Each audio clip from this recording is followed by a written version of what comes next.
मोहिनी की शादी के 4 साल बाद उसका पति महेंद्र शराब का आदी हो गया और शराब का इतना आदी हो गया कि रोज शाम को शराब पीकर आता था तो अपनी पत्नी मोहिनी को खूब सारा गाली देता था और उसे मारता भी था।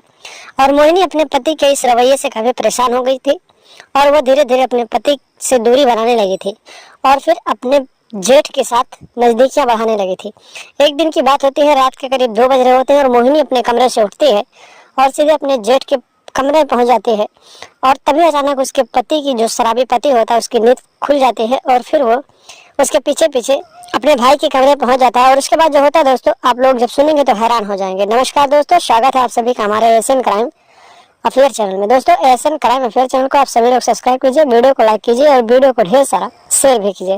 दोस्तों, ये जो कहानी है फिक्शनल स्टोरी, इस फिक्शनल स्टोरी का बनाने का मतलब यही है कि आप लोग इस वीडियो को देखकर ऐसे आपराधिक मानसिकता रखने वाले लोगों की पहचान करें और उनसे दूरी बनाकर रखें। दोस्तों, तड़पती हुई जवानी और हवस की ये कहानी बेहद ही रोमांचक कहानी है, जहाँ पर एक महेंद्र और एक धर्मेंद्र नाम के 2 भाई रहते थे। धर्मेंद्र की शादी नहीं हुई थी और छोटा भाई जो महेंद्र था उसकी शादी हुई थी। उसकी शादी एक मोहिनी नाम की लड़की से हुई थी और उसकी शादी को हुए लगभग 4 साल हो गए थे। 4 सालों के बाद महेंद्र जो था शराब पीने का आदी हो गया और शराब पीने का इतना आदी हुआ कि रोज रात को शराब पीकर आता था और अपनी पत्नी मोहिनी से लड़ाई करता था, झगड़ा करता था और उसे बहुत मारता था।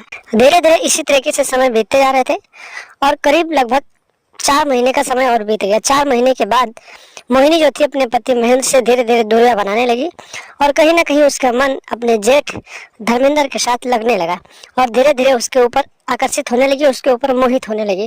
और कहीं ना कहीं धर्मेंद्र भी अपनी बहू मोहिनी को चाहने लगा था और दोनों के रिश्ते जो थे मुकम्मल होने की कोशिश में लगे हुए थे। दोनों एक दूसरे से मिलना चाहते थे लेकिन दोनों को मौका नहीं मिलता था। और एक दिन की बात होती है, शराब पीकर महेंद्र घर आता है और बेहोश होकर सो जाता है। उस रात मोहिनी को मौका मिल और मोहिनी अपने जेठ के पास चली जाती है और फिर दोनों के रिश्ते जो थे वो एक दूसरे के करीब हो जाते हैं और दोनों एक दूसरे की बाहों में समा जाते हैं और दोनों एक दूसरे से प्यार करने लगते हैं। और इसके बाद में इसी तरीके से इन दोनों का रिश्ता चलने लगता है और लगातार इन दोनों का ये रिश्ता इतना आगे बढ़ जाता है कि हर एक रात ये दोनों एक दूसरे के साथ अपने रिश्तों को अंजाम देते हैं। एक दिन की बात होती है, महेंद्र बहुत सारा शराब पीकर आता है और अपने घर आकर सो जाता है।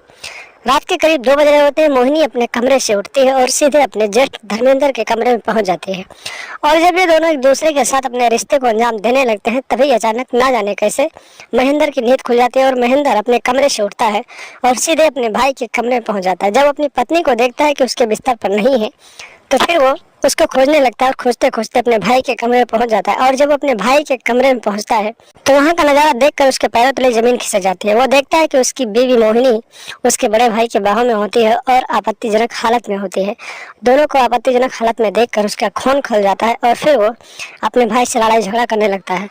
और इन दोनों की जब लड़ाई होने लगती है तो मोहिनी जो होती है अपने जेठ के साथ मिलकर अपने ही पति को रास्ते से हटा देती है और फिर ये दोनों वहां से फरार हो जाते हैं। दोनों पुलिस के शिकंजे से बचने की खूब कोशिश करते हैं लेकिन आखिरकार ये दोनों पुलिस के हाथों लग जाते हैं और पुलिस इन दोनों को हिरासत में लेकर हत्या के जुर्म में दोनों को कोर्ट में पेश करती है और फिर कोर्ट में जज साहब इन दोनों को आजीवन कारावास की सजा सुनाते हैं और फिर इन दोनों को जेल में डाल जाता है।